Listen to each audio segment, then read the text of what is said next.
29-year-old Ralph Lunt, strolling home to his mother's house in suburban Staines from his job as a computer programmer with North Thames Gas, may not seem to be a sinister sight. But armed with a telescope and a plane-spotting notebook, this man was a spy in the eyes of the Greek authorities.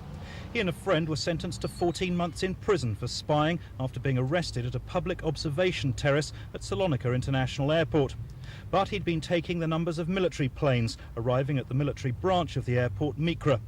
Plane spotting had been a childhood hobby which he'd pursued over America, Europe and Asia. But this time, in a sensitive border area, he was spotted himself. All the registration numbers I had noted during my holiday are contained within quite a few aviation publications freely available in this country, and certainly could not be called classified.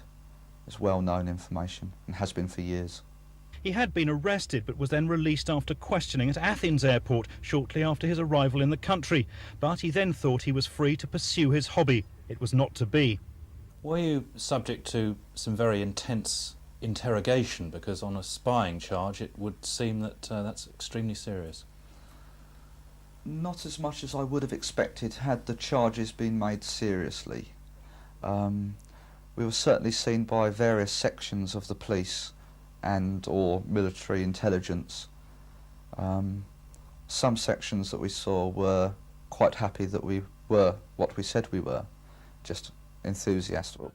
Now, after enduring primitive prison conditions, he's 2 stone lighter and a lot wiser. But he plans to continue his hobby, yet always with written permission in future. Marcus Powell, Thames News.